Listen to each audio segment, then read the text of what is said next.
Please subscribe and don't forget to press the bell icon to get notified whenever we upload a new video.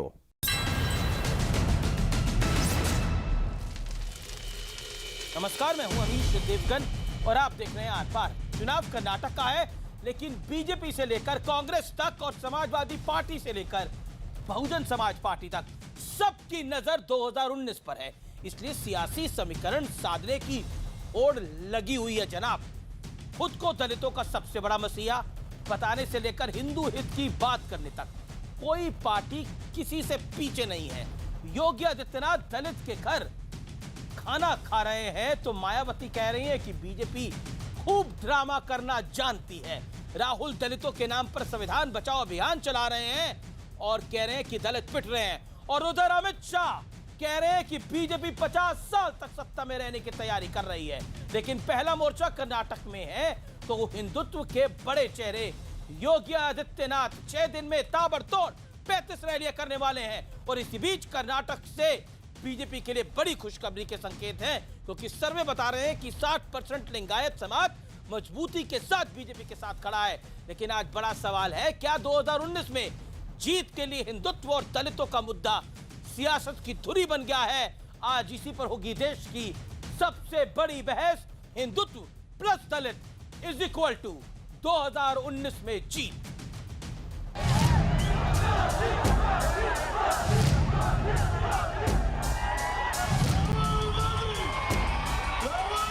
Karnataka में मेरे कार्यक्रम लगे हैं। Karnataka Bharatiya Janata party जीत रही है और कर्नाटक चुनाव के बाद मुझे लगता है कि कांग्रेस चुनाव लड़ने की स्थिति में नहीं है।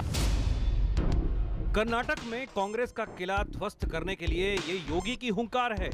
लेकिन अगले महीने कर्नाटक कूच करने से पहले योगी का अंदाज देखिए।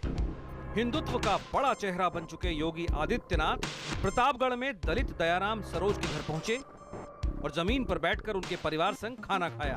उनके साथ खाना खाने की नाटकबाजी आदि करके उस बेचारे गरीब दलित का ही आटा और ज्यादा गीला करने का ही काम कर रहे हैं। एक तरफ ये नजारा है तो दूसरी ओर हिंदुत्व पर जोर लगा रही बीजेपी के लिए खुशखबरी के संकेत हैं। एबीपी सीएसडीएस के सर्वे में लिंगायत समाज के करीब 60% लोग बीजेपी के समर्थन में दिख रहे हैं। लिंगायत समाज के 23% लोग कांग्रेस के साथ। सर्वे के मुताबिक कर्नाटक में बीजेपी को 89 से 95 सीटें, कांग्रेस को 85 से 91 और जेडीएस को 32 से 38 सीटें मिल सकती हैं। जबकि टाइम्स नाउ बीएमआर के सर्वे में बीजेपी को 89, कांग्रेस को 9 और जेडीएस को 40 सीट मिल सकती हैं। हालांकि कांग्रेस अपनी जीत की ताल ठोक रही है। अमित शाह को उम्मीद है कि इस बारी कर्नाटक में बीजेपी आने वाली है। ना, अमित शाह तो बोलते ही रहेंगे ना। वो ऐसा ही बोले कि 150 लाएंगे गुजरात में, तो लाए। वो कांटे की टक्कर रही। अगर और थोड़ा कुछ होता तो नर्मदा में गिर जाते थे। कॉन्फिडेंट हैं कि भारतीय जनता पार्टी की जो घर वापसी होगी वो कर्नाटका से शुरू होगी। इसी बीच अमित शाह ने भी बड़ा दावा कर दिया है। उनका कहना है कि बीजेपी 50 साल तक सत्ता में रहेगी। भारतीय जनता पार्टी के कार्यकर्ताओं ने 50 साल तक पंचायत से लेकर पार्लियामेंट तक विजय ही विजय की कल्पना करनी चाहिए, इसके अलावा कुछ नहीं। लेकिन आज बड़ा मुद्दा हिंदुत्व और दलितों के दम पर 2019 की जंग जीतने का है। हालांकि असीमानंद की रिहाई के बाद कांग्रेस भगवा आतंकवाद के भंवर में फंस गई है और उसके सॉफ्ट हिंदुत्व दांव की हवा निकल गई है। लेकिन दलितों के मामले में राहुल गांधी जमकर जोर लगा रहे हैं। हिंदुस्तान का हर दलित इस बात को समझता है, जब वो नरेंद्र मोदी जी की ओर देखता है वो समझता है कि इस व्यक्ति के दिल में हिंदुस्तान के दलितों के लिए, हिंदुस्तान के कमजोर लोगों के लिए कोई जगह नहीं है। तो सवाल है कि क्या कर्नाटक से लेकर 2019 में फतह तक हिंदुत्व और दलितों का समीकरण साधा जा रहा है? आज इसी पर होगी देश की सबसे बड़ी बहस। हिंदुत्व और दलित यानी 2019 में जीत। और अब विश्लेषण 2019 के लिए दलित हिंदुत्व समीकरण का विश्लेषण सुनिए। सियासी दलों में दलितों और हिंदुओं को लुभाने के लिए लगी होड़। भगवा आतंकवाद के मुद्दे पर घिर चुकी है कांग्रेस और फजीयत भी खूब हुई है। दलितों के साथ साथ मुस्लिम वोट बैंक पर भी खूब जोरदार नजर है। ये एक नया अध्याय है जिसको कांग्रेस जोड़ने की कोशिश कर रही है। गुजरात के बाद कर्नाटक में हिंदू वोट बैंक पर एक बड़ा दाव है। कर्नाटक जीतने वाली पार्टी का 2019 में दावा बहुत मजबूत होगा। मैं सीधा रुख करता हूं अपने पैनल का। मेरे साथ आज कौन कौन जुड़ रहा है? मेरे साथ गौरव भाटिया जो कि बीजेपी के राष्ट्रीय प्रवक्ता हैं, अपना व्यू पॉइंट रखेंगे इस डिबेट के अंदर। चरण सिंह सापरा हैं, कांग्रेस के वरिष्ठ नेता हैं और राष्ट्रीय प्रवक्ता हैं चरण सिंह सापरा। अनुराग भदौरिया प्रवक्ता समाजवादी पार्टी के हैं। राकेश सिन्हा है, आरएसएस के विचारक है। प्रोफेसर राकेश सिन्हा, आपका स्वागत है। रामकृपाल सिंह इस देश के जाने माने पत्रकार। लेकिन इसी बीच ब्रेकिंग स्टोरी आ रही है। मल्लिकार्जुन खड़गे ने एक बड़ा बयान दे दिया है और यह कह दिया है कि सिद्धारमैया सीएम नहीं होंगे अगर कर्नाटक में कांग्रेस जीत के आई। ये एक बड़ी स्टोरी डेवलप हो रही है इस समय। इसके ऊपर मैं चाहता हूं आपका रिएक्शन चरण सिंह सापरा। क्विक टेक चरण सिंह सापरा। देखिए अमीश जी, ये पार्टी हाईकमांड निश्चित रूप से मुझे लगता है कि मल्लिकार्जुन खड़गे जी की बात हुई होगी। इसके बारे में अभी मुझे कुछ विशेष पता नहीं है, लेकिन मैं आपको बता दूं कि कांग्रेस पार्टी जब भी जहां भी चुनाव लड़ती है कलेक्टिव चुनाव लड़ा जाता है और ऐसा होता है कि सभी लीडर्स का उसमें कंट्रीब्यूशन होता है। बड़ी स्टोरी है फिर इस समय के लिए। और जो केंद्र के हमारे नेता है। जी ओके राकेश, बड़ी स्टोरी होगी, आपके लिए बड़ी स्टोरी होगी, लेकिन मैं ये बता रहा हूं कि कांग्रेस पार्टी एक कलेक्टिव नेतृत्व करती है चुनाव के अंदर। खड़गे साहब का जो बयान है वो साफ दिखाता है कि कांग्रेस कर्नाटका में दो भागों में बटी हुई है। सिद्धारमैया और खड़गे के बीच में युद्ध चल रहा है और ये हाईकमांड से बात होकर नहीं हुई है। कांग्रेस असल में राहुल गांधी के पास जो कांग्रेस है, कर्नाटका कांग्रेस अलग है, पंजाब कांग्रेस अलग है, बिहार यूपी कांग्रेस अलग है। और ये बयान कांग्रेस के लिए अत्यंत इसके ऊपर आप ध्यान रखें तो जो सिद्धारमैया कांग्रेस की टीम को लीड कर रहे थे, जो सिद्धारमैया कांग्रेस को जिताने के लिए कर्नाटका को एक लेबोरेटरी बना दिया था, प्रयोगशाला बना दिया था, उसी सिद्धारमैया को चुनाव से पहले मुंह खाना पड़ रहा है। ठीक है कांग्रेस पार्टी अपना कार्य खुद कर लेगी। ठीक है, मैं वो बाइट भी प्ले करूंगा आपसे कुछ मिनटों के अंदर, लेकिन मैं इस डिबेट को आगे बढ़ाता हूं। मैं सीधा रुख करता हूं गौरव भाटिया आपका। गौरव भाटिया, हिंदू आपके लिए वोट बैंक है, दलित आपके लिए वोट बैंक है, इससे आगे कुछ नहीं। सीधा सवाल मेरा, गौरव भाटिया, क्योंकि मायावती कह रही है आप लोग ड्रामा कर रहे हैं पूरा। देखिए अमीश जी, जहां तक भारतीय मैंने सुना मायावती जी का। मायावती जी आप कह रही हैं कि जो योगी आदित्यनाथ जी अगर दलित के घर में गए तो आटा गीला हो गया। मायावती जी को यह लगता है कि 5 करोड़ की माला जब वो सार्वजनिक रूप से मंच पे पहन लेती हैं तो शायद वो दलितों का भला कर रही हैं। और मायावती का क्या हाल हुआ है हमने सबने देखा है। जहां तक कर्नाटका की बात है, आप देखिए कि आज कांग्रेस की स्थिति उस छात्र की तरह हो गई है जो छात्र जब स्कूल से लौटता था रिपोर्ट कार्ड लेके और फेल हो चुका होता था तो वो रिपोर्ट कार्ड छुपा लेता था। चुनाव पास है लेकिन सिद्धारमैया जी ने अभी तक अपना रिपोर्ट कार्ड पेश नहीं किया और वो क्या कर रहे हैं, लिंगायत। लेकिन ये तैयारी तो 2019 की हो रही है ना, कर्नाटका का। देखिए रिपोर्ट कार्ड पढ़ना नहीं चाह रहे हो। देखिए अब भारतीय जनता पार्टी जो है कोई चुनाव से पहले तैयारी नहीं करती है। नरेंद्र मोदी जी का काम बोलता है और इसीलिए हम लोग जब जनता की सेवा करते हैं तो जनता हमारे साथ खड़ी दिखाई देती है। लेकिन आज कर्नाटका में जो बड़े मुद्दे हैं उस पर सिद्धारमैया कब बोलेंगे? 3515 किसानों ने आत्महत्या कर ली। सिद्धारमैया 70 लाख की घड़ी पहन सकते हैं लेकिन किसानों की आत्महत्या पे नहीं बोल सकते हैं। वहां पे कानून व्यवस्था ध्वस्त है। लोकायुक्ता को उसके ऑफिस में घुस के मार दिया जाता है। वो आज कितने हॉस्पिटलाइज्ड है सीरियस कंडीशन में, लेकिन कांग्रेस उस पर चुप्पी साधे रहती है। और इसीलिए जवाब में चाहता हूं, भारतीय जनता पार्टी दलित चुनाव और लड़ी हिंदू आपके लिए, दलित और हिंदू आपके लिए वोट बैंक है 2019 के लिए? 30 सेकंड में जवाब, गौरव भाटिया। अमीश जी, हाँ अमीश जी, हर नागरिक जो है हम उसका सम्मान करते हैं। जैसा प्रधान सेवक नरेंद्र मोदी जी ने कहा वोट बैंक की जो तुष्टीकरण की राजनीति है ये तो कांग्रेस करती है। ठीक है, ओके, मुसलमानों को वोट बैंक मानेगी, दलितों को वोट बैंक मानेगी और करेगी उनके लिए कुछ भी मायावती नहीं। को क्यों कहना पड़ा कि दलितों के घर खाना खाकर योगी ड्रामा कर रहे हैं? देखिए अभी आप घबरा गए आप लोग? नहीं, कुछ दिन पहले आपने देखा होगा कि दलित मूवमेंट में किस तरह से आपने दलित को निकाल के रोड पे बाला दलितों को पीट के मार डाला। पुलिस ने किस तरह से पीटा था उनको, किस तरह से वो मरे। वो तब उनको ध्यान नहीं आया कि हमें उनके घर जाना चाहिए जिन दलितों की यहाँ हत्या हो गई है या मारपीट में वो मारे गए, उन दलित को घर भी तो उन्हें जाना चाहिए ना। आप जिसकी यहाँ ट्रेजिडी घटी उसके घर तो आप जा नहीं रहे हो, आप उनके घर चले गए, चलो वहाँ रोटी पे पानी खा के आ जाएं।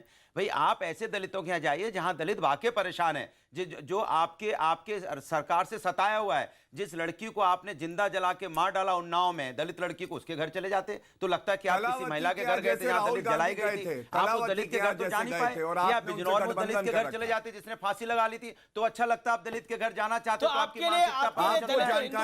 नहीं, मेरे लिए दलित परेशान है उसके घर आप जाइए तो अच्छी बात है, लेकिन जो आदमी व्यक्तिगत रूप से परेशान हो उसके यहाँ जाइए ना जहाँ जिसके कोई घटना घटी हो। मुझे लगता है नहीं आप किसी के यहाँ डिबेट करिए ना, आप डिबेट ही कर रहा हूँ, सरकार को डिबेट ही कर रहा हूँ, सरकार को दिखा रहा हूँ कि सरकार किसी मजबूर आदमी के साथ नहीं खड़ी है, सरकार किसी मजबूर और परेशान और दलित के साथ नहीं खड़ी है, सरकार वोट पाने के लिए खड़ी है। अगर वो खड़ी होती तो आज योगी जी मन से कह रहे होते कि मेरे लिए हिंदुस्तान में हर व्यक्ति बराबर है। कर्नाटक जा रहे हैं वो, कर्नाटक, अरे भैया पहले गोरखपुर में अपना बूथ जीत लें, गोरखपुर लोकसभा जीत लें, वो जीत नहीं पा रहे। कर्नाटक में उनको कौन पहचानता है? 32 रैलियां करेंगे। अरे 32 रैलियां करें, हम कहते हैं 100 कर लें। हिंदुत्व का बड़ा चेहरा है, अरे हिंदुत्व का बड़ा चेहरा अपने गोरखपुर में हिंदुत्व नहीं जीत पाए, अपनी लोकसभा नहीं जिता पाए, अपना बूथ हार गए, वहां हिंदुत्व जीतने जा रहा है। आप उनको सब नकार चुके हैं क्योंकि उनकी हैसियत इतनी भी नहीं बची है कि अपनी सीट जीत लें। वो वहां कर्नाटक कहां जिताएंगे? क्या हिंदुत्व दलित एक नया वोट बैंक बनाने की तैयारी हो रही है और दलित और मुसलमान एक नया फॉर्मूला बनाने की तैयारी हो रही है? राकेश ये औपनिवेशिक चाल थी कि हिंदुओं से दलित को अलग करना। और मैं कहता हूं अनुसूचित जातियां जितनी हैं वो जमीनी स्तर पर राष्ट्रीय स्वयंसेवक संघ जो काम कर रहा है, अनुराग भदौरिया साहब जितना बोल लें, ये बता दें कि 3 प्रोजेक्ट चलाते हैं अनुसूचित जातियों के लिए, उनकी बस्तियों में काम करते हैं। आपकी पार्टी के मैं अपनी बात पूरी कर लूं, अपनी बात पूरी कर लूं। भारतीय जनता पार्टी के कंधे पे रख के बोलना है या उनके पीठ, अरे आप उनको सामने करके पीछे से बंदूक चलानी? समाज में बताइए आपने दलित भदौरिया साहब ऐसे डिबेट नहीं होता है। भदौरिया साहब 4 साल की सरकार में दलित तो छोड़ दो, दलित तो छोड़ दो, आम आदमी के लिए क्या किया? उसमें दलित भी आता है, पिछड़ा भी आता है, अगड़ा भी आता है और बेरोजगार भी आते हैं, युवक भी आता है। 4 साल का रिपोर्ट कार्ड बता दीजिए आपने क्या किया, जिसके लिए आप डिफेंड इतना सुबह शाम करते हैं यहाँ बैठ के भारतीय जनता पार्टी के लिए। मैं आपसे पूछता हूँ, 4 साल का आप रिपोर्ट कार्ड, अनिल कर्नाटक का रिपोर्ट कार्ड ये पूछ रहे हैं, अपने 4 साल का रिपोर्ट कार्ड नहीं बताइए जो पूरे देश में राज कर रहे हैं। कर्नाटक का भी नहीं बताना चाहिए। नहीं, कर्नाटक में हिंदू हिंदू होना चाहिए, लिंगायत होना चाहिए, हिंदुस्तानी हर व्यक्ति हिंदुस्तानी। यहाँ पर डिबेट में आकर हिंदुस्तानी बोलता है। अनुराग भदौरिया, आप ऐसे डिबेट खराब नहीं करेंगे। हिंदू मुस्लिम की अनुराग होल्ड ऑन, हिंदुस्तान की बात करते हो, आज भी कर रहा हूं। मैं आपको बताता हूं, चैनल पे जिम्मेदारी के साथ कर रहा हूं कि समाजवादी पार्टी हमेशा हिंदुस्तान की बात करती है, ये हमेशा हिंदू मुस्लिम की बात करते हैं। मैं जवाब देने देंगे, अनुमति हो तो मैं दे दूं। देखिए एक बात में जान लीजिए, ये आज अनुराग भदौरिया संजोग से कांग्रेस के प्रवक्ता के रूप में यहाँ काम कर रहे हैं। फिर मैं अपनी हिंदुस्तान की बात कर रहा हूँ, कांग्रेस नहीं, आप गलत चीजों की, मैं कांग्रेस का प्रवक्ता बोलने भी नहीं देंगे, बोलने दूंगा, लेकिन आप हिंदुस्तान के हिसाब से हिंदुस्तानी बात कर रहे हैं। आप हिंदुस्तान के प्रवक्ता बन जाइए। बिल्कुल हूँ। देखिए आप एनजीओ की प्रवक्ता बन जाते हैं, हम तो पॉलिटिक्स करते ही नहीं है, हम तो सिर्फ भाईचारे की बात करेगी, सामाजिक न्याय की बात करेगी। ये अमित जी मान लीजिए, समाजवादी हमेशा सामाजिक न्याय की बात करेगी। अगर भारतीय जनता पार्टी अत्याचार करेगी तो उसके खिलाफ समाजवादी खड़ी होगी। 5 साल में आपने खूब सामाजिक न्याय बिल्कुल सही कह रहे हैं। 5 साल में जो हमने किया उसका उद्घाटन ही रोज कर रहे हैं, बता दें। देखिए जब अखिलेश जी उत्तर प्रदेश के मुख्यमंत्री थे, जाकर आंकड़े देख लीजिए अनुसूचित जाति की महिलाओं के साथ, अनुसूचित जाति के नौजवानों के साथ कितनी बड़ी संख्या में अत्याचार हुआ, जाके आप आंकड़े निकाल लीजिए। दूसरी बात, अब छोड़िए, आप देखिए बोलने आंकड़े अभी बता, अगर आप डिबेट में डिबेट नहीं बोले थे तो आप बोलिए, तो आप आंकड़े बताइए, आंकड़े नहीं, दोनों आंकड़े बताएं, आप बताओ। ये इनको बोलने दीजिए ना, आप तब से बोल रहे हैं, ये तरीका नहीं होता। सर आंकड़े तो बताएं। आप राकेश सिन्हा को 40 सेकंड नहीं बोलने देंगे। राकेश सिन्हा जी आंकड़े तो बताएं। आंकड़े बताएं ना। ओके राकेश, अब मैं बता रहा हूँ। देखिए देखिए कर्नाटक में जब सिद्धारमैया ने लिंगायत को हिंदू से अलग करने की बात कही, जब पॉपुलर फ्रंट ऑफ इंडिया को समर्थन करने की बात कही, कर्नाटक में 22 हिंदू एक्टिविस्ट मारे गए और सिद्धारमैया ने कोई कार्रवाई नहीं की। आप इस तरह के किसानों की आत्महत्या का रेट महाराष्ट्र और कर्नाटक में एक तुलनात्मक प्रतिस्पर्धा हो गई, कौन कहाँ किसान आत्महत्या अधिक कर रहे हैं। उस वहाँ के कांग्रेस सरकार को प्रोटेक्ट करना, वहाँ के कांग्रेस सरकार के पीछे समाजवादी पार्टी खड़ी हो जा रही है। ये कोई समाजवादी पार्टी है, यही समाजवादी पार्टी है जिसने पंथ निरपेक्षता को तार कर दिया। आपके रेजिम में पंथ निरपेक्षता को तार कर दिया। आप माफी मांगे कार सेवकों को गोली चलाने के लिए, फिर पंथ निरपेक्षता की बात कीजिए। कार सेवकों को गोली मारने के लिए माफी मांगे। अयोध्या में लॉ एंड ऑर्डर था, आपने क्या किया? गोधरा का नाम ले लेते हैं। आपने क्या किया? अयोध्या में बताइए, मथुरा में आपने क्या किया? निर्दोष कार सेवकों को गोली मारते हैं और यहाँ बड़ी बड़ी बातें कर रहे हैं बैठकर। ये उत्तर प्रदेश पे डिबेट नहीं है, आप कर रहे हो ना। नहीं, देखिए उन्होंने अपनी बात रखी। ध्रुवीकरण की राजनीति देखिए आपके चैनल पे शुरू हो गई। नहीं, आप तो चरणजीत सिंह, आप तो बहुत बड़ी बात कर रहे हैं। आज सलमान खुर्शीद का रास्ता दिखाते हैं। सलमान खुर्शीद ने कहा कांग्रेस के दामन पर मुसलमानों से खून का दागा है। ये अर्थ सत्य बोला। सत्य है कि हिंदू सिख मुसलमान ये दंगे में जो मारे गए उसका दाग कांग्रेस पर है। कांग्रेस ने दंगे की राजनीति शुरू की, कांग्रेस ने तुष्टीकरण की राजनीति शुरू की, कांग्रेस का बस चले देश को सत्ता के लिए टुकड़े टुकड़े में बांट दे। राहुल गांधी इच्छाधारी हिंदुत्व बनते हैं। कर्नाटक में जाकर क्या कर रहे हैं, गुजरात में क्या करते हैं, मिजोरम में क्या करते हैं, ये राजनीति है। आपकी जानकारी अरे एक राजनीति में एक डिस्कोर्स होता है, एक नैरेटिव होता है, एक सिद्धांत होता है, मूल्य होता है। सबसे कांग्रेस मुक्त प्रयोग कर ली है। आपको इसका वापर करने नहीं आता, इसका मिसयूज आप करते हैं। ठीक है, मैं रामकृपाल सिंह के पास आता हूं। Gaurav Bhatia, welcome to you. क्या शरेआम झूठ बोलते हैं टीवी पर बैठ करके, इनको 30 सेकंड क्या 3 सेकंड भी नहीं दूंगा। अरे I am giving you 30 second, मैं आपको 30 सेकंड देंगे। अरे ये आप सत्ता में आ जाएंगे तो देश में इमरजेंसी लागू कर देंगे, मालूम है। कांग्रेस लोगों को बोला नहीं, कांग्रेस क्या बोले 3 सेकंड नहीं दूंगा। कौन होते हैं आप 3 सेकंड नहीं देने वाले? कौन होते हैं आप? कांग्रेस पार्टी 44 सीटों पर सिमट गई है। राहुल गांधी की सभा में लोग नहीं आ रहे हैं, आप यहाँ धमकी दे रहे हैं लोगों को। पीटा, महाराष्ट्र में पीटा, छत्तीसगढ़ में पीटा, मध्य प्रदेश पहली पाठशाला होती है लोकतंत्र की पहली पाठशाला।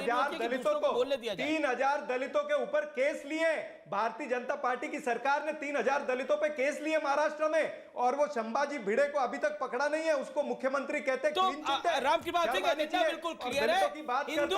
हिंदू और दलित और पीछे से मुसलमान, ये है 2019 का फॉर्मूला। समझ आ रहा है आपको? देखिए, शायद आपको याद होगा कि मैं आपके शो में ही उत्तर प्रदेश के चुनाव जब इसके परिणाम आने के पहले मैंने अमित जी कहा था कि जो जिस तरह से चुनाव में नारे दिए जाते हैं, गठरियाँ गिनी जाती हैं, जब नतीजे आते हैं तो लगता है कि वो गठरी के सारे समीकरण फेल हो चुके हैं। आप ही के शो में मैंने कहा था कि ये विशेष नहीं, दहाई वाला नहीं हो सकता है, जो फुटकर बच गया हो वो इस देश का फैसला करे। और 2014 से लेकर के उसके पहले भी, मैं सिर्फ 14 को ये नहीं कह रहा हूँ, जब जो नतीजे आते हैं वो नतीजे कहीं से भी नहीं दिखाते हैं कि वो उस तरह का, जैसे आप उत्तर प्रदेश में आपने देखा होगा, एक आया था बाकायदा प्रिंट मीडिया में डीएम फार्मूला। डीएम किसी भी तरह का आप कोई भी समीकरण उत्तर प्रदेश में आप बिना बना लें, चाहे जैसे सवर्ण, दलित, पिछड़े, फलाना, तब भी 80% सीटों का कोई कॉम्बिनेशन नहीं बनता। चाहे आप मेजॉरिटी माइनॉरिटी कर लें, वो कास्ट वाइज कोई भी समीकरण बना ले, नहीं आता है। मैं बता रहा हूं। तो मेरा ये कहना है कि देखिए, हर चुनाव में अभी भी हम 52 से चुनाव लड़ने के कुछ नारे वो होते हैं ना। देखिए, एक कहा जाता है कि हिम्मत न हारिए बिसारिए न राम को। एक बड़ा है, कहावत है, बिल्कुल हिम्मत न हारिए। तो हर नेता हिम्मत नहीं हारता है। लेकिन ब्रेकिंग स्टोरी, जी 5 सेकंड। मेरा सिर्फ इतना कहना है कि आप जान लीजिए कि आज की तारीख में आज जो जनरेशन है उसको आप गठरियों के रूप में या नहीं देख सकते, नहीं देख सकते। पॉइंट आपकी बात के अंदर चेंज हो रही है। गौरव भाटिया, इस समय की ब्रेकिंग स्टोरी है, मल्लिकार्जुन खड़गे कह रहे हैं कि सिद्धारमैया सीएम कैंडिडेट नहीं होंगे कर्नाटक के। इस पर बीजेपी का रिएक्शन क्या है ऑफिशियल? ये कर्नाटक चुनाव पर बड़ा बयान है। देखिए बिल्कुल, जो खड़गे जी कह रहे हैं ये बिल्कुल स्पष्ट कर देता है कि कांग्रेस में जितने भी नेता हैं ये अपनी महत्वाकांक्षा को आगे रखते हैं, ये सिद्धांतों की पार्टी नहीं है। और अंदरूनी इतनी खलबली है क्योंकि भारतीय जनता पार्टी ये चुनाव कर्नाटका में जीतने जा रही है कि वहां पे सिद्धारमैया अपना राग अलाप रहे हैं और खड़गे जी अपनी बात कह रहे हैं। और अभी मैं सापरा जी को सुन रहा था, वो कह रहे थे कलेक्टिव डिसीजन होता है। कलेक्टिव डिसीजन नहीं होता है कांग्रेस में, डायनेस्टिक डिसीजन होता है। चरण सिंह सापरा, और एक बात बहुत अहम है जी, गौरव भाटिया, मेरी बात प्लीज पूरी हो जाए। मेरे पास आप देर से आए, मैं अपनी बात ओके 10 सेकंड और मैं अपनी बात पूरी प्लीज कर लूं, फिर सापरा जी आ जाए। मैं एक और बात उठाना चाहता हूं क्योंकि दलितों की बात आई। सापरा जी और अनुराग को यह पता होना चाहिए कि पूरे देश में दलितों पे अगर सबसे ज्यादा अपराध हुआ तो मुझे ब्रेक लेना पड़ेगा। अब अनुराग ने बोलना शुरू कर दिया, मुझे ब्रेक लेना पड़ेगा। अनुराग रुक जाइए, अनुराग कृपया करके रुक जाइए। आपने बोलना शुरू कर दिया, मैं ब्रेक ले लेता हूं, ब्रेक लेता हूं, लेकिन इस बड़ी खबर के क्या मायने हैं उस पर हम बात करेंगे। और क्यों कह रहे थे मल्लिकार्जुन खड़गे, कल तो कह रहे थे कि नर्मदा नदी में अमित शाह जा सकते हैं, लेकिन आज उन्होंने नर्मदा नदी में किसी और को ही बहा दिया है। आज आर पार में ब्रेक के बाद इस पर बात।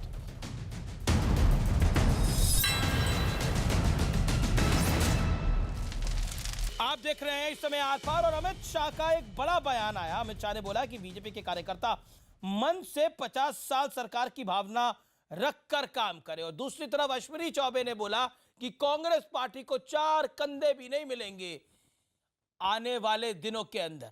मैं सीधा रुख करता हूं चरण सिंह सापरा का। चरण सिंह सापरा, अमित शाह के बयान का आप क्या मतलब निकालते हैं?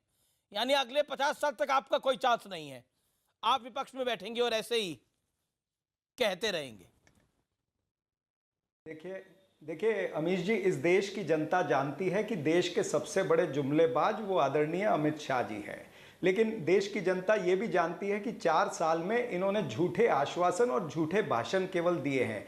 आज बताइए 2014 में जो इन्होंने वादे किए थे, इन्होंने कहा था कि गरीबी हट जाएगी, क्या हटी है वो? इन्होंने कहा था कि 15 लाख रुपए सबके अकाउंट में आएंगे या 2 करोड़ नौकरियां मिलेंगी। क्या सबको मिल गई हैं वो नौकरियां? महिलाओं के रेप केसेस क्या कम हो गए हैं? नहीं, मैं आपका ज्ञान थोड़ा आपका ज्ञान वर्धन कर देता हूं थोड़ा। मुआवजे क्या गरीबी हटाओ का सबसे पहले नारा इंदिरा गांधी ने दिया था, उसके बाद 71 के अंदर, उसके बाद आपकी कई सरकारें रही, कितनी गरीबी आपने हटा दी है, निपटा दी है, इसकी जानकारी भी कृपया करके इस देश को बता दें। मत जाइए, मैं आपकी जानकारी और दुरुस्त करता हूं कि इन्होंने महंगाई जो है कम करने की बात की थी जी। और पेट्रोल डीजल के भाव आज क्या हो गए? 50 साल पर आप क्या कहते हैं? आप कहते हैं ये 5 साल बाद ही नहीं आ रहे, 50 साल की तो बात ही 50 साल पे 50 साल पे मैं यही कह रहा हूं कि 50 साल इनको जनता देगी क्या? इन्होंने 4 साल में जो जनता को वादे किए थे उसमें तो कोई वादा इन्होंने पूरा नहीं किया। इन्होंने कहा था कि हम जो बीज का एक्सपोर्ट है वो बंद कर देंगे, क्या बंद हुआ? गंगा साफ करने की बात गंगा मुझे उत्तर देने दीजिए, मैं जितने भी की बात का उत्तर देना चाहता हूं। वादे जनता के सामने इनका पर्दाफाश हो गया है। Gaurav Bhatia, hold on. Rakesh Sinha also wants to make a point. Okay, Rakesh Sinha 30 second के अंदर आप मुझे बताइए, अश्विनी चौबे ने जो बोला 50 साल, आप 50 साल शासन करिए, 60 साल शासन करिए, 10 साल शासन करिए, लेकिन किसी पॉलिटिकल पार्टी के लिए ये बोलेंगे कि उन्हें 4 कंधे नहीं मिलेंगे? क्या ये जायज है? अश्विनी चौबे का कहना, बीजेपी के मंत्री का। अश्विनी चौबे ने एक बात और भी बोली, आप राकेश सिन्हा है क्या? देखिए एक बात जान लीजिए कि डिस्कोर्स में भाषा की मर्यादा तो हर किसी को रखना चाहिए। अश्विनी चौबे ने मर्यादा तोड़ी राकेश जी। देखिए उन्होंने फ्रेज के रूप में किस रूप में प्रयोग किया मैं नहीं जानता हूं, मैंने पूरा नहीं देखा, कॉन्टेक्स्ट क्या था, लेकिन भाषा की मर्यादा रखनी चाहिए। और नेशनल डिस्कोर्स को, चरणजीत जी सुन लीजिए, नेशनल डिस्कोर्स को आप जिस ढंग से गिरा रहे हैं और ब्लेम दूसरी पार्टी को दे रहे हैं, एक बात बता दीजिए, इन्होंने एक फंडामेंटल सवाल उठाया है। 50 साल में देश में 1000 पर 0.67 डॉक्टर है, एक डॉक्टर नहीं 1000 पर। मुझे आप बताइए 2% नेशनल हाईवे है, ये 50-70 साल का रिकॉर्ड है और आप 4 साल में किसी पार्टी पे पूछ रहे हैं। एक और अंतिम बात मैं कह रहा हूं, सेकुलरिज्म को तार-तार करने का आरोप, सेकुलरिज्म को तार-तार करने का आरोप और किसी नहीं, सलमान खुर्शीद कर रहे हैं। आप सलमान खुर्शीद के उठाए गए सवाल का जवाब दीजिए कि कांग्रेस के दामन पर दाग किस चीज का है, वो खून किसका है? इंसानों के खून का दाग लेकर कोई खून किसका है? इंसानों के खून का दाग लेकर कोई राष्ट्रीय पार्टी पंथ निरपेक्षता और हिंदुत्व की बात नहीं कर सकती है। झूठे आश्वासन, आप बताइए 84 का दंगा, अरे आप एक बार भी गोधरा का नाम नहीं लेते, ना आप लेते ना ये लेते हैं। गोधरा में 58 कार सेवकों को जला दिया गया, 58 कार सेवकों को जला दिया गया, इनके जीव से ये नाम नहीं आएगा। ये बताइए दंगों को जाति धर्म में बांटते हैं। नहीं, इनसे पूछे राहुल गांधी जी का कौन सा हिंदुत्व है? उनकी परिभाषा क्या हिंदुत्व की है? हिंदुत्व की परिभाषा तो बता दीजिए। क्या वादे किए थे उस? अरे बातें को बीजेपी बताएगी, लेकिन मैंने इतना कहा ठीक है ना इंफ्रास्ट्रक्चर है, ना डॉक्टर है, ना इस देश की 22% लोग गरीबी रेखा से नीचे हैं। 22% राकेश जी, अनुराग भदौरिया 50 साल तो बीजेपी राज कर रही है, अश्विनी चौबे कह रहे हैं कि कांग्रेस को कंधे भी नहीं मिलेंगे, आप क्या कहते हैं? अश्विनी चौबे ने एक बात और भी बोली है, वो भी सबको बता दीजिए। उन्होंने बोली है कि रेप पे जब हमसे पूछा गया, आज की कल की बात है, तो कह रहे हैं ये छोटी घटनाएं होती रहती है, कोई चर्चा की बात नहीं है। मैं बोल रहा हूँ, कोट कर रहा हूँ आपको, आप पता लगा लीजिए। बोलिए ये छोटी घटनाएं, इसी पे चर्चा होती रहेगी, कोई बात हुई क्या, उस पर कार्रवाई हो रही है। ये छोटी घटनाएं राकेश जी बताइए मीडिया के सामने, आपके नहीं बोला अश्विनी चौबे जी 4 कंधे की किसी पार्टी में बात करें तो अश्विनी चौबे जी ये भी बोल रहे हैं, अश्विनी चौबे जी ये भी बोल रहे हैं शासन की तैयारी करिए, जवाब क्या है आपके पास?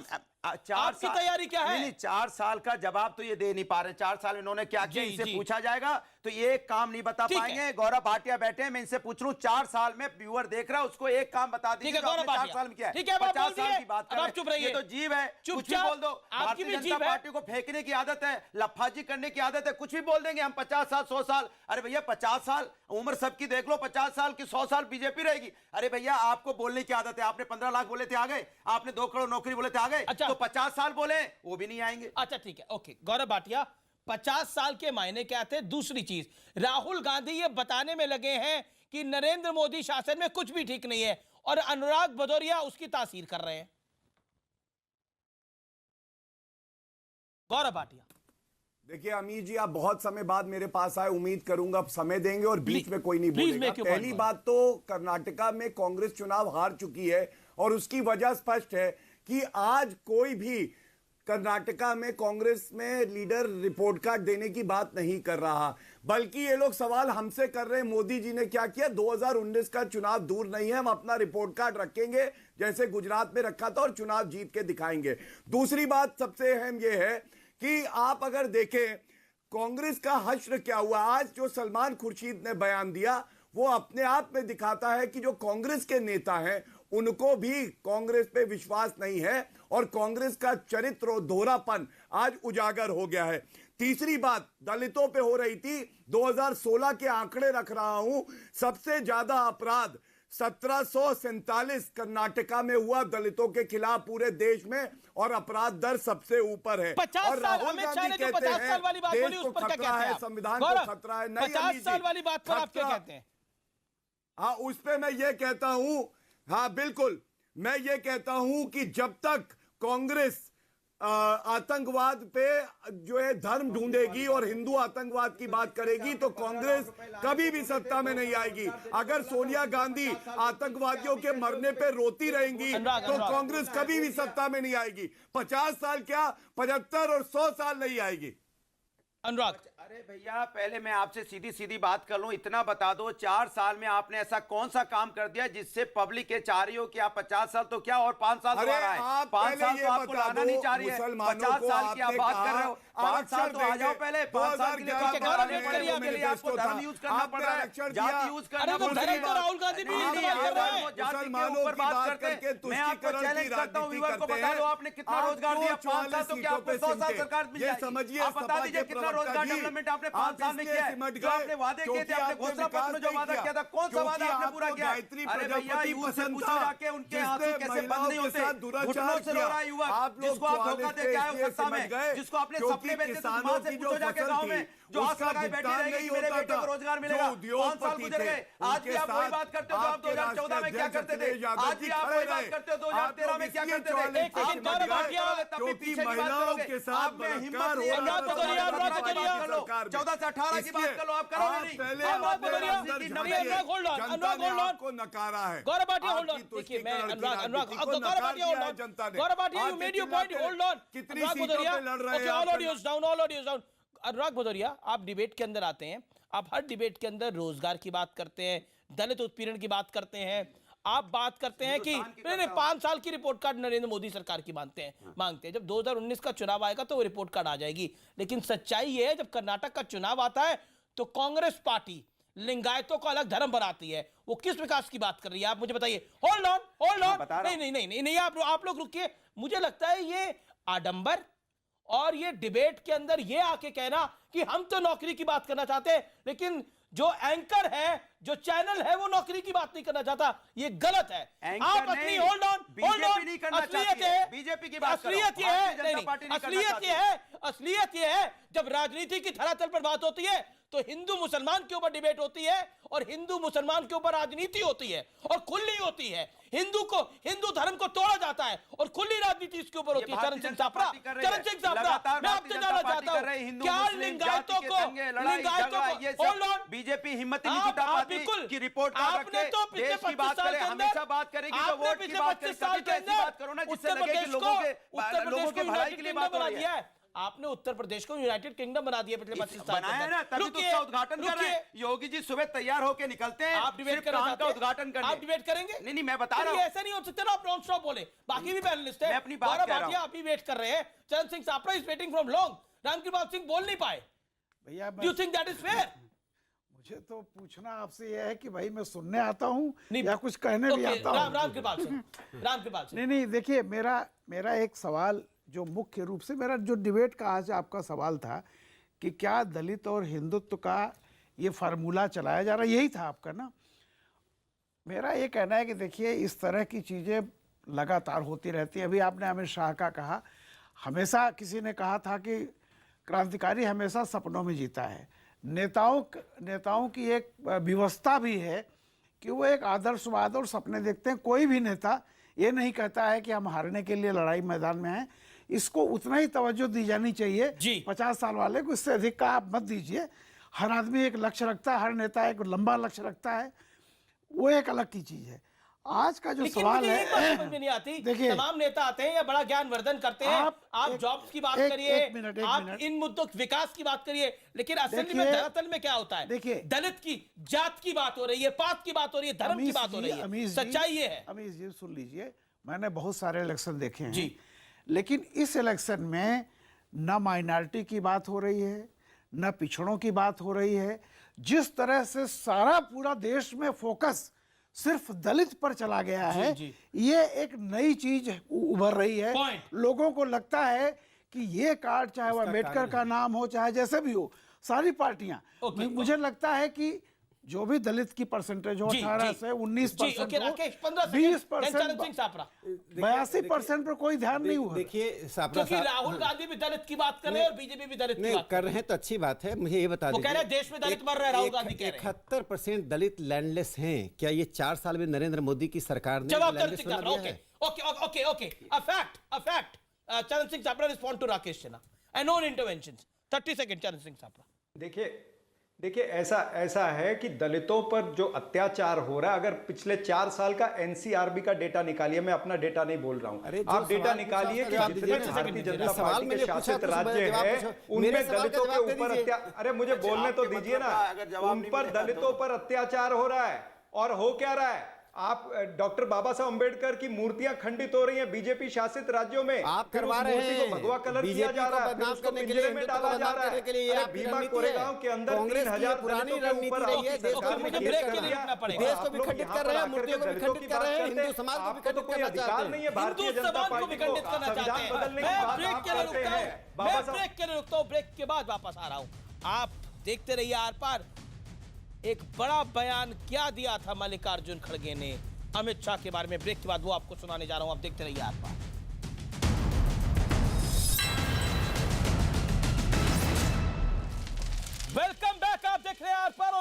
में मैं आपको वो एक्सप्लोसिव इंटरव्यू दिखा रहा हूं जो मल्लिकार्जुन खड़गे का मैंने किया और उन्होंने अमित शाह के बारे में क्या बोला और उसके बाद गौरव भाटिया का रिएक्शन। मल्लिकार्जुन खड़गे का वो इंटरव्यू। अमित शाह को उम्मीद है कि इस बारी कर्नाटक में बीजेपी आने वाली है ना। अमित शाह तो बोलते ही रहेंगे ना, वो ऐसा ही बोले कि 150 लाएंगे गुजरात में, तो लाए, वो कांटे की टक्कर रही। अगर और थोड़ा कुछ होता तो नर्मदा में गिर जाते थे। तो यानी बीजेपी के दावे गौरव भाटिया हवा ही हैं, कांग्रेस के बड़े नेता विपक्ष ये बात कह रहे हैं। बताइए, बोले थोड़ी सी कमी रह गई गुजरात में, नहीं तो नर्मदा में जाते। मुझे देना चाहिए। Okay, Gaurav Bhatia respond. देखिए, ऐसा है कि कांग्रेस जो है, कांग्रेस मुंगेरी लाल के हसीन सपने देखती रहे। आप देख रहे हैं कि आज कांग्रेस का जो अस्तित्व है वही खतरे में है। और मुझे अचंभा होता है कि जब कर्नाटका के चुनाव है और वहां पे मुख्यमंत्री कांग्रेस का है, तो समाजवादी पार्टी और Congress report card Bharatiya Janata party से कैसे मांग रही है? उत्तर दे दो। मतलब अगर आज जवाबदेही किसी की है तो वो सिद्धारमैया जी की है, और अगर इन्होंने काम किया होता तो ये भारतीय पूरे जोश से आते और अपना रिपोर्ट कार्ड और उपलब्धियां बताते। क्या तरीका? मैं बोल जी आपको एक शेर सुना दूं वारसी साहब का, आपको याद आ जाएगा। मुझसे सवाल किया कि आप बीच में कहां से आगे बताइए। अमित शाह के 1984 दंगों के जो आरोपी हैं वो तो आपके छोला भटूरा अनशन पे बैठे हुए थे, आपने कुछ नहीं किया। अच्छा, समाजवादी पार्टी आ गई। ओहो, समाजवादी पार्टी कितनी सीटें लड़ी है? कर्नाटका में जीती कितनी सीटें हैं? उत्तर प्रदेश में आपका सफाया हो गया, कर्नाटका पे बोलेंगे अब आप लोग। कर्नाटका में एक सीट आपकी नहीं आने वाली है। ठीक है, गौरव भाटिया रिस्पॉन्ड। भाई, आप बेगानी शादी में अब्दुल्ला दीवाना। अरे भैया, बेगानी शादी का है। आप, मैं हिंदुस्तान की बात कर रहा हूं। हिंदुस्तान में कर्नाटक है, कर्नाटक में समाजवादी पार्टी लड़ रही है। आप कह रहे हो बेगानी शादी में अब्दुल्ला दीवाना, इसके मतलब कि आप अब्दुल्ला हो। 5 साल जो उत्तर बेगानी शादी हमें लगता है आप भारतीय जनता पार्टी को बता रहे हो कि आप दीवाने हो। उसमें मुझे तो आप पे डाउट हो रहा है। जनता ने कहा भाई, जब आप यही नहीं समझ पा रहे कि समाजवादी पार्टी लड़ रही है, कानून व्यवस्था, मैं जो बोल रहा हूं उसको ध्यान से सुन लीजिए, आपके काम आएगा। आगे चैनल में ही बोल दीजिएगा जो मैं आपको बता रहा हूं। की राजनीति आप करते रहे, मुसलमानों को आपने कहा आरक्षण देंगे, नहीं दिया। तुष्टीकरण की राजनीति ठीक है, ठीक है, ठीक है। ओके, चरण सिंह साहब, तभी आपको ओके, अनुराग उधर चरण सिंह साहब, मेक योर पॉइंट। देखिए, ऐसा है, ये जो आपने मल्लिकार्जुन खड़गे जी वाला स्टेटमेंट कहा है, देखिए सिद्धारमैया जी हमारे मुख्यमंत्री हैं, उनके नेतृत्व में सारा चुनाव लड़ा जा रहा है, ये बात सच है। दूसरी बात यह है कि कांग्रेस पार्टी का मसला है, हमारा अंदरूनी मामला है, उसमें भारतीय जनता पार्टी बेगानी शादी में अब्दुल्ला दीवाना जैसे क्यों उनके प्रवक्ता टाइम अपना खराब कर रहे हैं? भाई, आप ये भी याद रखिए कि आपके जो मुख्यमंत्री उम्मीदवार थे हिमाचल प्रदेश के, वो 3500 वोट से हार गए कि नहीं हार गए थे? प्रेम कुमार धूमल जी। आपने क्या यूपी के अंदर, हरियाणा के अंदर, हिमाचल के अंदर, उत्तराखंड के अंदर, मेघालय में, नागालैंड में क्या मुख्यमंत्री पहले डिक्लेयर किया था? चरण सिंह साहब, एक बात बताइए, वैसे तो आप बड़ी विकास की बात कर रहे हैं, वैसे तो बड़ी रिपोर्ट कार्ड की बात करते हैं, सरकार कर्नाटक में आपकी रिपोर्ट कार्ड आपको देनी है, और वहां आप लिंगायत की बात कर रहे हैं, वहां आपने हिंदुओं को तोड़ दिया, वहां विकास कहां चला गया? डिबेट में तो बहुत विकास की बात होती है कि हम विकास की बात करने आए हैं, नौकरी की बात करने आए हैं। राकेश मसला जो है, लिंगायत का मसला जो है 15-20 साल पुराना मसला है। अगर उसको चुनाव से पहले याद आएगा निकाला है, और अगर चुनाव से पहले आप विकास की बात नहीं करेंगे, चुनाव से पहले लिंगायत हिंदुत्व की बात करेंगे और बातें बड़ी बड़ी करेंगे। राकेश कर देना चाहिए क्या भारतीय जनता पार्टी लिंगायत का मुद्दा रिजेक्ट करना चाहती है क्या? भारतीय जनता पार्टी लिंगायतों के खिलाफ है क्या? पहले हिंदी कन्नड़ का मामला उठाया, हिंदी कन्नड़ हो गया, उसका पॉपुलर फ्रंट ऑफ इंडिया को समर्थन किया, फिर लिंगायत का मामला उठाया। आप बताइए, जिस कर्नाटक में इतनी शांति रही, उसका कानून व्यवस्था चरमरा चुका है। किसानों की आत्महत्या, लिंगायत हिंदू समाज समाज का अभिन्न अंग है। अगर किसी के कहने से कोई हिंदू नहीं रह जाएगा, ऐसा नहीं होता है। हिंदू समाज को तोड़ने की कोशिश ब्रिटिश ने की, कांग्रेस ने की। जो काम ब्रिटिश करता रहा वही कांग्रेस कर रही है। क्या कांग्रेस ने आपको बताया नहीं बातों में? आप साम्राज्यवादियों की विरासत को लेकर इस देश में चल रहे हैं और हिंदू समाज को खंडित करके चाहते हैं देश में राजनीति करें। राम लल्ला के लिए balkanization of Hindus and monolithic binaries, और अल्पसंख्यकों को 1 करोड़, हिंदुओं को विभाजित करो। कभी दलित हिंदू नहीं है, करो हिंदू नहीं है, करो हिंदू है कौन? चौधरी साहब आप तो अपने स्टेट पर नहीं बटेगा मान लीजिए बताते हैं। 84 के 2 दंगाइयों को पार्टी से निकाल नहीं पाए और देश के अरे आप नहीं निकाल पाए जो दलितों को